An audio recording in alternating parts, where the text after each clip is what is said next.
So without further ado, I'd like to please welcome Justin DeLeon, and handling today's demonstration, a local, Jackie Gutierrez Jones from The Infatuation. If you haven't read The Infatuation, check them out. They're covering restaurants in Nashville in a really great way, a really honest way. So how about a hand for Justin and Jackie?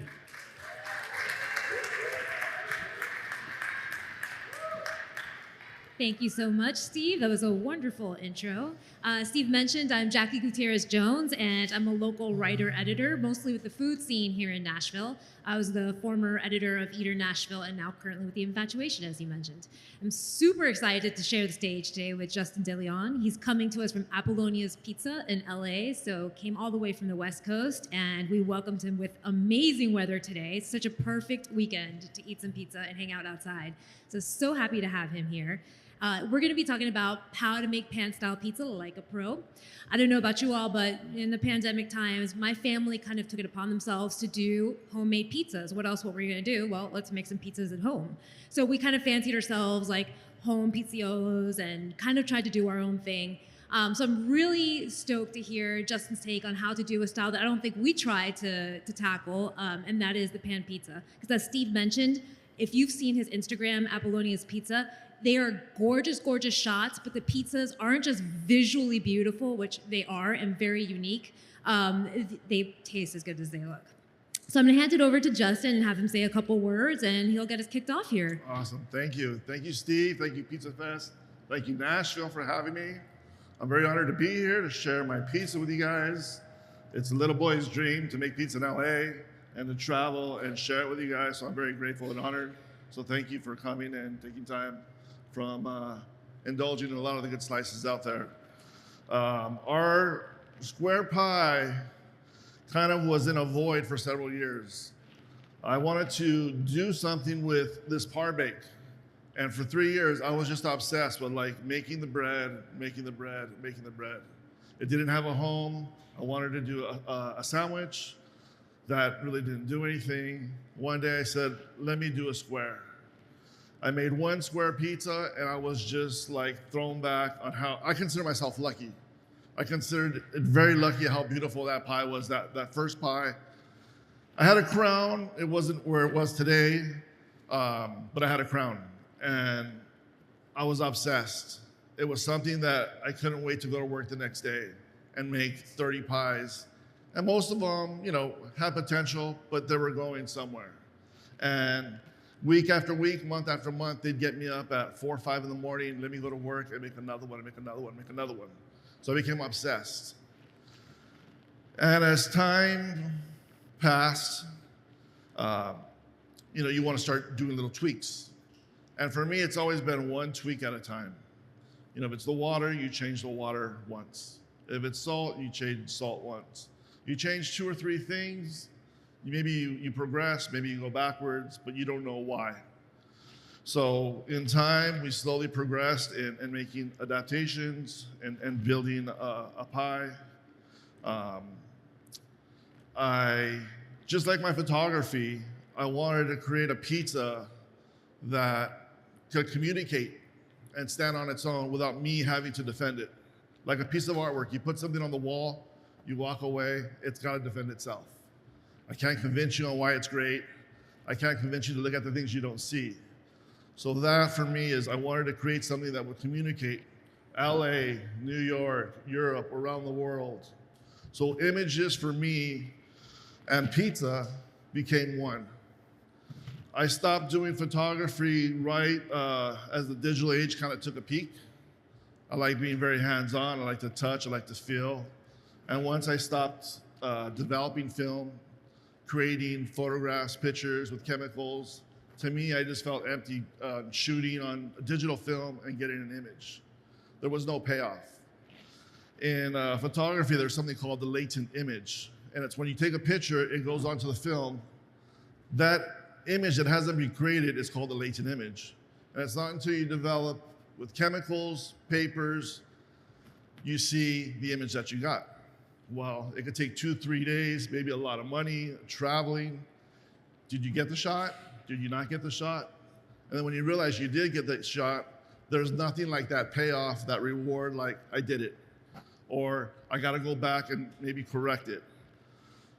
So for the same thing with pizza, it's like, you have this, but you don't have the end product.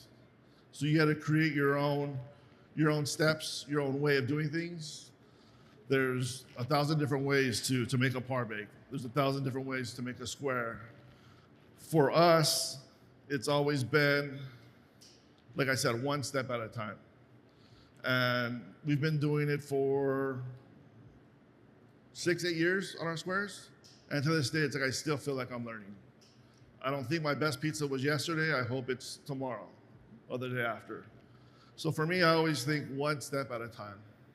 So really quick, before Justin continues here, we want to make sure that this is a fluid conversation with you guys. So if you have any questions as we're going along, don't wait till the end. We're going to answer them as we go. So as he's saying something, or if something just pops in your head, just raise your hand. I'll run over. Oh, we have someone over here.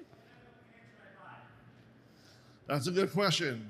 There's different pans for different ovens. Right now, these are like home use. These are uni pans made by Uni. I like to experiment. So right now, I'm just using these to see how they treat me. I've used them all, and I've gotten different results. It's one step at a time. If you use that pan, does it work for your oven? Maybe it'll work for his oven, but it won't work for someone else's oven. So you got to figure out how your oven cooks. Is that pan get hot enough? Some pans get hotter than others. Some pans don't get hot at all. But everything's one step at a time. I have a question for you. So in terms of pan pizza, what are the advantages of doing a pan pizza versus something a little bit more, what people are traditionally used to, like maybe a New York style? What are the advantages of a pan pizza? Oh, I love that. For us, the pan is where it's at in terms of advantage. I can have 2 pans and make 200 pizzas. The way we do it. We work with a par bake. Some people don't. Can you tell the audience what a par bake is, in case somebody's not familiar? So a par bake is when you partially cook the crust. Some people do it 60, 70%. We usually go a little farther, 80, 90, almost 100%, because once it's buried underneath all the cheese, it doesn't really get much darker. That's a great question. Yeah. So you were saying the advantages of the pans is that you can do multiple. Yeah, often we do events, whether we're doing Pizza City Fest or we just did the Emmys after party. We can go in and bang out 100, 200 pizzas like nothing, because as long as you're switching your trays after each bake, you can just go on and on and on. If you're not par baking, you need 100 trays, and that can get a little pricey and occupy a lot of space. So for us, we love the par bakes because I know I can go tomorrow, make 300 pizzas, no problem. So what goes into your dough, like for the actual pan pizza? What kind of flours are you using? What is like the water? Does the water make a difference? And what are the ratios of the different ingredients in there? Sure. For us, we use a unfiltered, straight out of the tap, LA DWP water, and it works for us. I've had other people give me calls. Hey, we're making pizza in Las Vegas with a filtered system. We brought the filter system to LA, and now my dough is dead. Because water changes everywhere you're at. Yes. For us, we're fortunate it's unfiltered. If I did need to make a pie here, I don't know the water, so I would probably just go with a bottled water or something that's consistent and clean. But water does have a taste, so it's gonna be in your pizza as well. And then what about the flour? Is there a certain flour? Maybe there's something that you guys get, or what can people at home get that can come really close to what you guys are doing here? With us on our square pizzas are the same as our round pizzas. We're a small pizzeria. We're less than 1,000 square feet. We're only open 5.5 hours a day, 5 days a week. We go 12 to 2:30 and 5 to 8. We get pretty busy from when we open till we close. So some people ask, why you open such a short span? Well, our prep time is almost double of what we're open. So they are longer days, but it's it makes sense for us to do what we do, have our break, and be able to go full force for lunch and for dinner. But back to the flour, we do use the King Arthur Sir Lancelot. It's a high gluten flour. It works really well. To back up, as I mentioned, you can have a really good pizza dough, but that pizza dough may not work for this tray. For us, it's important that crust underneath blows up into the tray. If you ever done like a Sicilian or a grandma, you'll notice sometimes they shrink in maybe an inch all the way around, which is fine because that's for that style of pizza. For what we're doing, we want to make sure we're going out, not necessarily in.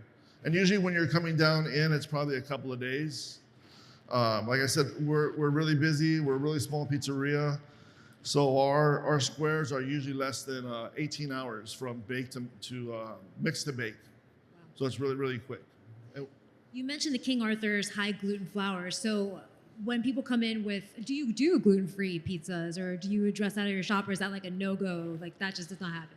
The squares we do not. I have some people that have been begging for a square gluten-free. In the past couple of years, I've really focused on streamlining and minimizing our pizzeria and the workflow. People will come in and ask, like, what kind of pizza should I get? And they expect me to give them like an elaborate combination or something very decadent. Like I said, I'm very simple and trying to streamline.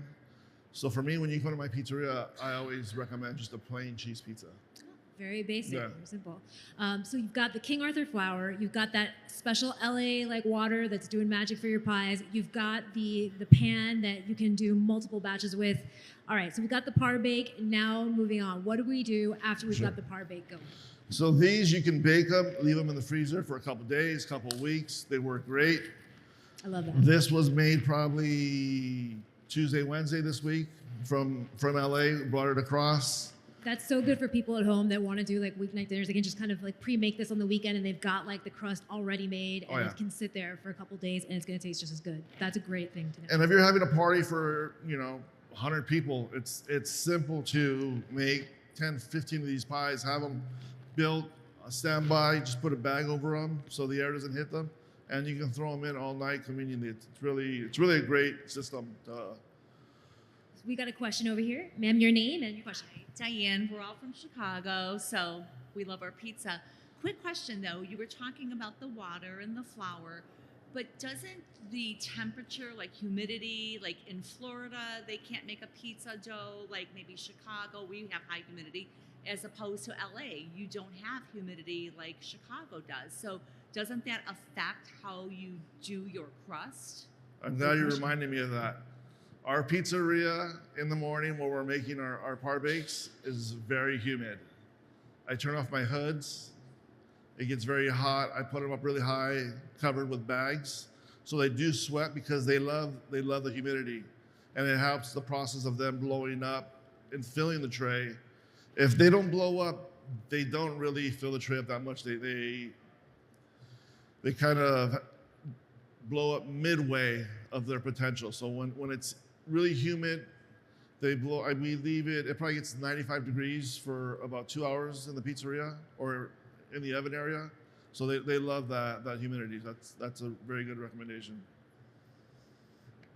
I'm from Florida, so that question was also a little like, wait a second, we do some decent pizzas in Florida, but no offense taken. All right, that was actually a very good question though, because that was definitely it's a component to the crust. Humidity is good for the dough and the par bakes. That's good to know. All right, so we've got the par bakes. We know that this one came, you said Tuesday that you had it going? Tuesday from the shop. Okay. The past couple of years, past 6 months, I've tried to be hands-off with the dough, trying to pass it off to someone else.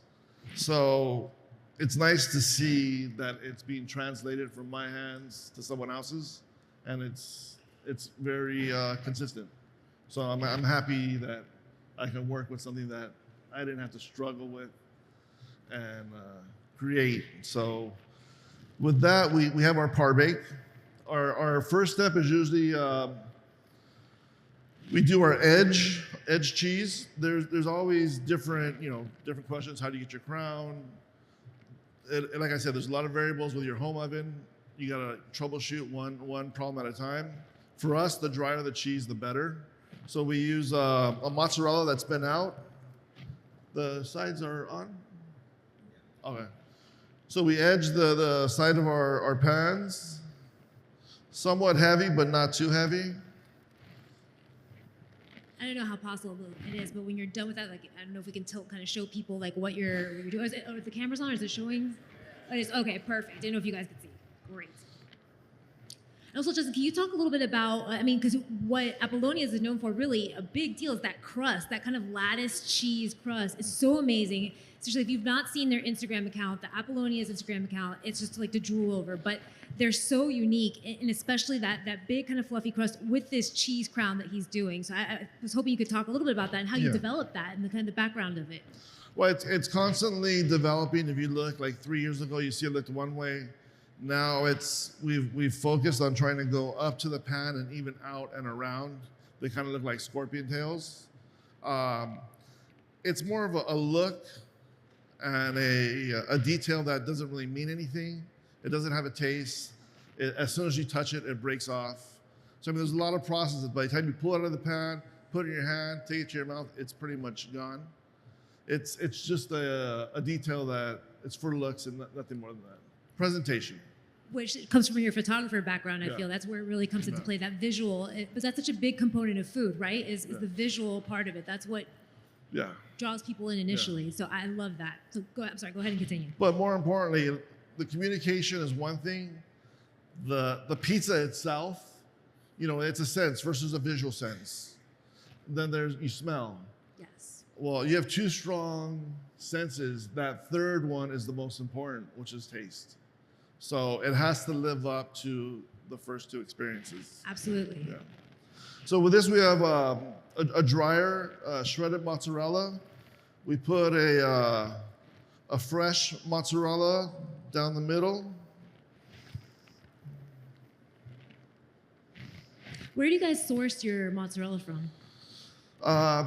These are pretty much Grande and Belgioso, Okay. so they're commercial cheeses. Unfortunately, we don't have resources the way New York does with fresh mozzarella. I wish we did, but for what we have, like I said, we've learned to make the best of what's available to us. So for people at home, what would you recommend specifically if they're going to their grocery store? What would work really well for their pan pizza? The Grande whole milk, shred it, or even a loaf, you can shred it yourself. Okay. Oh, Yeah. that's great. Yeah. Or the Belgioso, they sell a 1 pound log that you can go and just pinch it off. Great. Yeah. When these cook, there's 3 different cheeses, and all 3 different cheeses react. They're all mozzarella, but they all react differently. One's drier, one's oilier, and then one is creamier. So what is it that what's the culmination of those 3 different like textures? What is like happening in the mouth, or what are you trying to achieve by? Well, the drier helps you get the outside crown. The creamier gives you a moist and a pull, and the whole milk puts a little oil and moisture into it. So there's a well balance of crispy and moisture. Beautiful. Yeah. Beautiful. So we got our cheese down the middle. Then we add the whole milk in the center.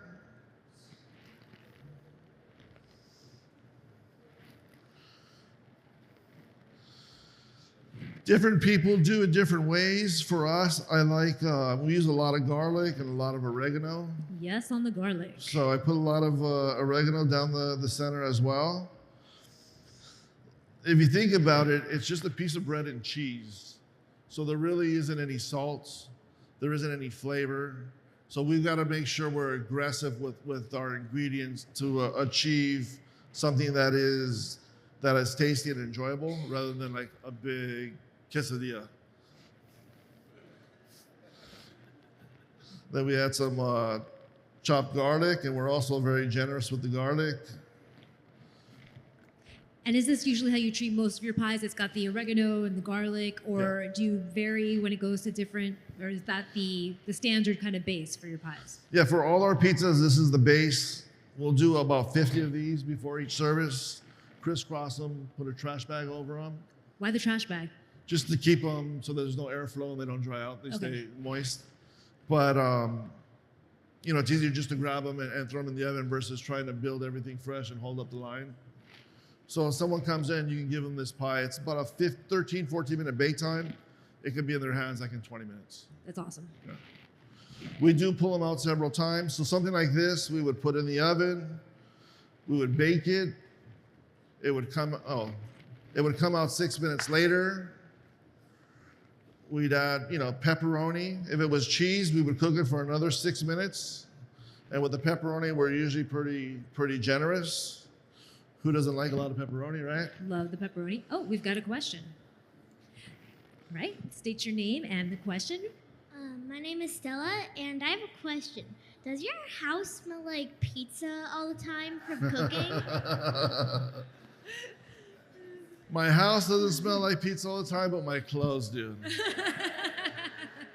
And for 15 years, my wife reminds me of that every day. Good question.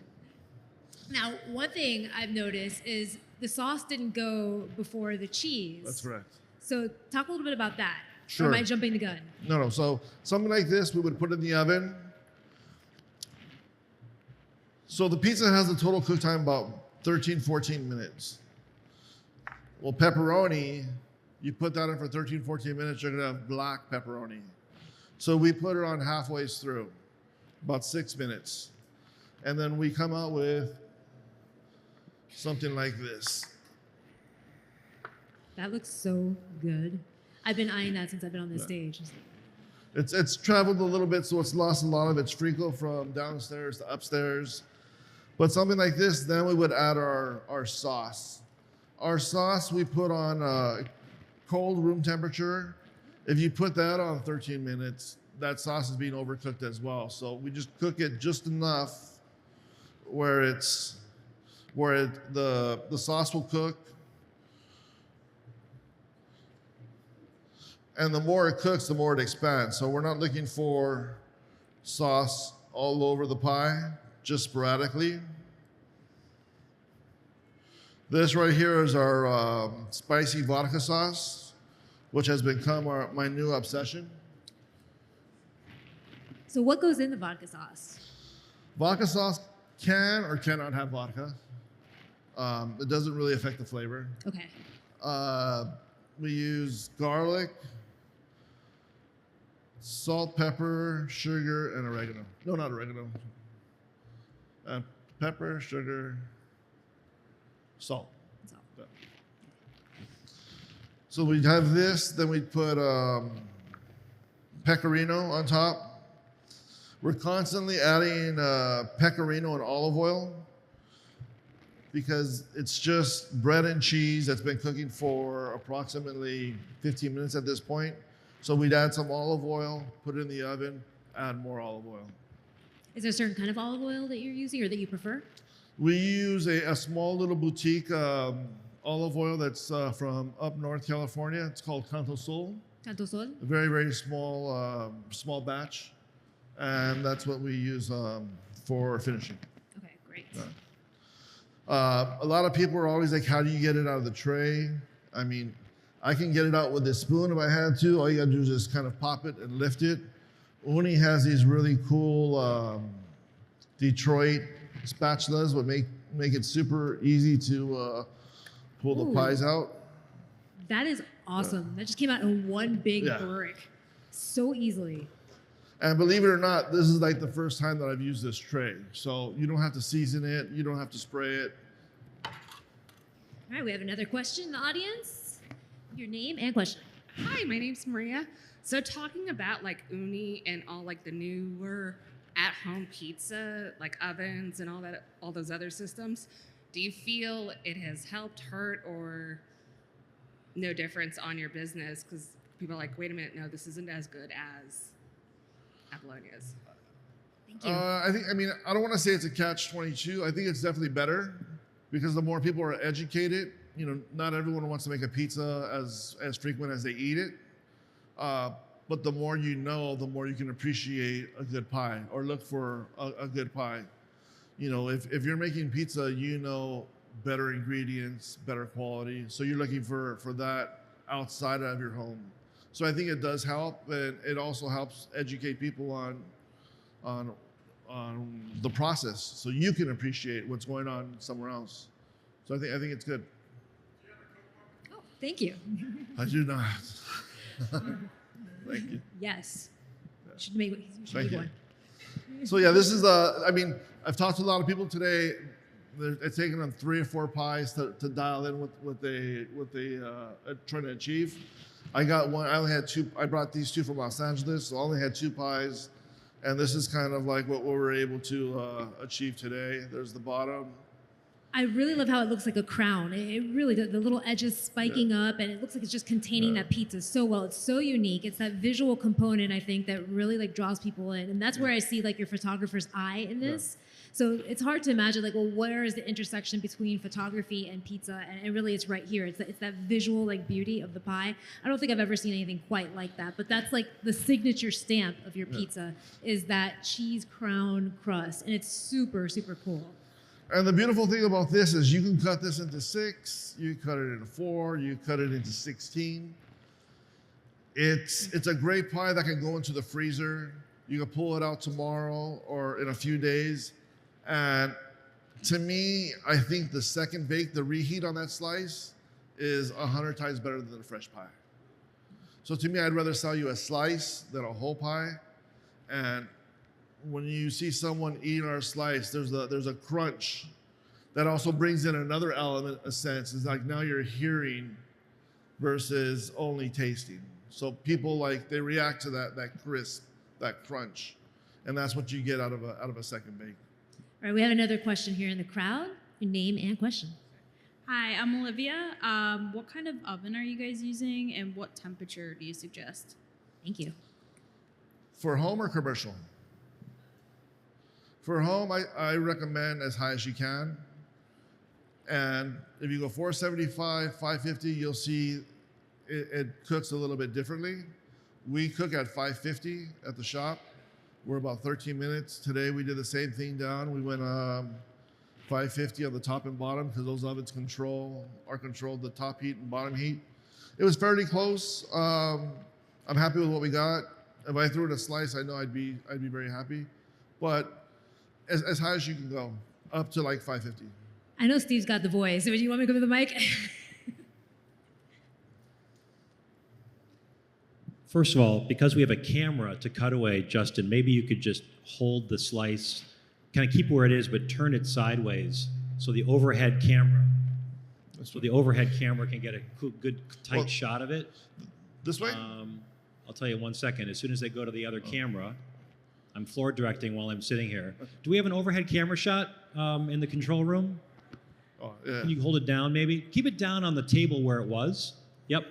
And then, okay, so now we can see a close-up of the top, but if you could just, keeping where it is, turn it sideways so we can see the side.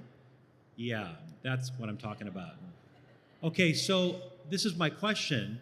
You said you didn't oil or season, well, you didn't season the pan, but I'm wondering about a stone or a steel. Typically, to bake a pizza in an oven, we recommend a stone or a steel. You're not going to bake on the grates of the oven, obviously. Do people, for good pan pizza, should they get a stone or a steel to bake on top of? I think D, all the above. We've done events, large events, where we've used convection ovens, and we'll put 12 in there, and they come out perfect on convection. If you use a stone, it'll also work on a home oven. It's just dealing with what you have and making it work.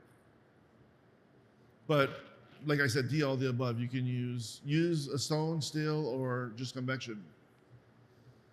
So on this pizza, we have pepperoni. I want to talk a little bit about toppings. What are some of your favorite toppings to work with? I see pepperoni is probably one of them, but what are personal favorites? Mine's cheese, plain cheese. Plain cheese. Plain cheese. What's the best seller at your restaurant? The best seller is probably the square pepperoni Brata honey, Mike's Hot Honey. Oh, Brata honey. Yeah. Nice. So where do you fall on the pineapple debate? Me personally, I don't like pineapple cooked. We do have a pizza that does have pineapple, and I'll eat it any day.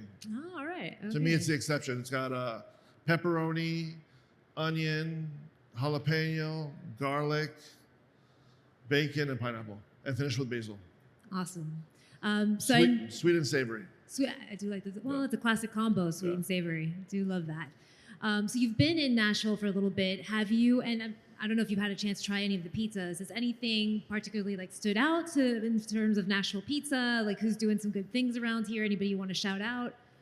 Yesterday I had Dickie's. I really liked the Dickie slice. Today I had Robert's, which was excellent. Also had Valentina's. I like that slice. And we had St. Vito's last night. So far it's been a good day. Yes, it's definitely been a good day with pizza. Any other questions here in the crowd? Yes, we got one back there.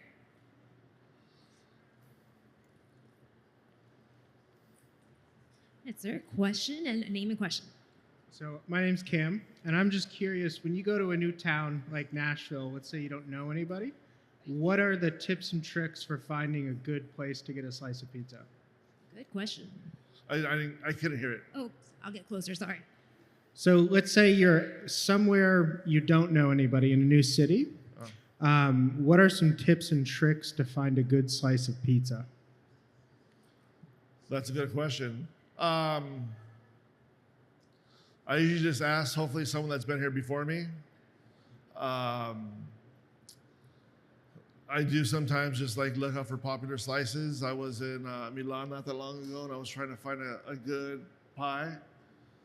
I thought I found a good pie, and then that night someone was like, "Oh, I had a great pizza today." So I went to the referral, and it was actually a better pie. So it's just, you gotta trust sometimes what people tell you. I want to get a little bit into your background. What was the change from photography into pizza? And actually, how did you come up with this pizza style? What was like the kind of inspiration moment? What was that process? My pizza background is my very first job at 13 was in pizza. So I worked in pizza all through high school at the local pizzeria. All my friends worked there, so it was like the cool place to be. Once I got older and started to focus on photography, kind of was in the background. But there was always like, hey, can you help out tonight? Can you help out for a week? So it's always kind of been around in the background. But once I did photography, and like I said, it went digital, I started to help a friend out on his pizzeria. He had like one paper menu floating around 30 seats, which, wasn't good. And I said, like, let me just help you build this like A through Z, one step at a time. And my job literally was described as whatever it takes to make the phone ring. So we had small goals, like let's increase your sales by 20% in the next month, and it would go 30%. All right, cool, let's do another 2 months, 30%, and it would go 40%. So after a couple of years, my father's like, why are you making money for someone else when you should be making money for yourself? And I was like, I'm kind of a young kid. I'm like, I don't want that, responsibility. But he was right. You should be doing this for yourself rather than someone else. And for over a year, I pursued looking for a pizzeria. And in my head, I knew what I wanted. And searching every place in the city, county, I knew every listing, every building. And in my head, that place didn't exist. So after a year of looking, I was like, I gotta find something, and I need to find it now. And there was a place a block away from my house that was always available, and I was like, I have to do it. So I committed to that space, and that's how we built our pizzeria. And what about, how did you develop that crust? Because it's pretty unique. Was it just some kind of like late nights, like experiment? Was it a happy mistake? How did that crust come to be? Like I said, I think I'm the luckiest guy in the world. I made my first pie. It was probably 80% similar. Once you just started to dial, problem solving one step at a time, we're able to achieve more of the solid frico on the side. And then in time, we started building. This doesn't have a lot of the airing frico that we like to use, but one step at a time is just problem solving and being patient. Well, it is a beautiful pie. Thank you. I want to get a little bit, and I don't want to give away too much of your secret sauce here, but since your background is in photography, do you have any tips and tricks for people on shooting food? I mean, I know I love to take pics of my food. I'm sure a lot of people here also like to take pictures of their food. Do you have any tips and tricks for what you do to get these amazing shots on your Instagram when you're shooting your pies? I think most importantly is light. And I mean, by a window is always the best.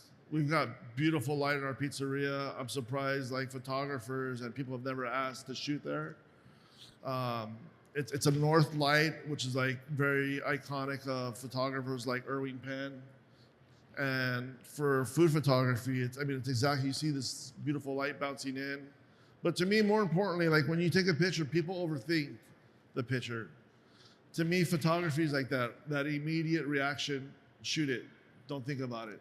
Overthinking, yes. And for me, even like, my wife or my daughter, hey, take a picture of me, and it's usually you get one shot. And they're like, that's it? It's like, that's all you need.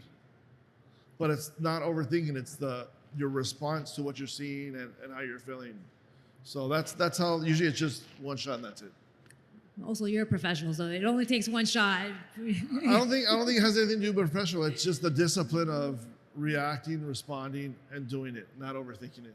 I love that. Yeah, overthinking is definitely something I do. So that's a good tip. Are there any other questions in the crowd that Justin can answer? Oh, we got another one. It's our Chicago friends. I love our Chicago friends. Is your pizza here that we can try? It is not here today, unfortunately. Boo. We have another question here in the crowd. This might be just for me. I'm Brian. Been experimenting with higher protein, lower calorie pizzas for let's say a diet-friendly pizza experience during the week.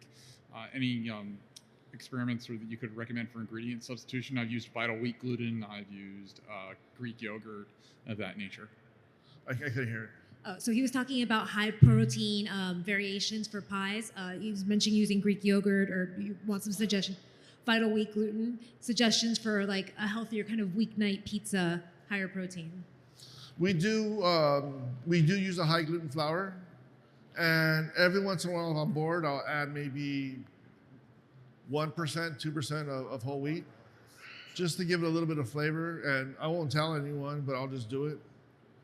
But I mean, one step at a time. Then you got to start changing your flour, you're changing your water. Oh, we're passing the pizza around so you guys can all take a closer look. Yeah, take those pictures. You took a picture? Hi, I'm Randy. Just curious, when you're not baking pizza, what else do you prefer to cook? Or is that all you eat is just pizza? What's that? What do you cook besides pizza? All I cook is pizza. Even at home? Like I said, I've really tried to focus on simplifying my menu, my staff, or streamlining. My menu at the shop? At home, yeah. Oh, at home. Yeah, like favorite meals at home. I like tacos. I mean, you can't be in LA and It's tacos. true. Yeah. LA's a taco town. Yeah. But in our shop, I've eliminated salads. I've eliminated sides. It's pizza only. Oh, another question? Name and question? I'm Noelle from Chicago. What brand of tomatoes do you use for the sauce? That's another thing. I've used them all. Different tomatoes have different qualities. Bianco tomato is a great tomato. Unfortunately, for our round pies, they're a little too wet. For our squares, we're using Valoroso Stanislas, and for us, it's a very robust tomato, and it works very well for even our vodka sauce. That's awesome. Yeah. Well, thank you all for your questions, and thank you, Justin, for being with us here today. Learned a lot about pan pizzas. And go out and enjoy the rest of the pizza out there. I'm going to hit up the pizza now, too, so I hope to see you all out there as well. Thank you.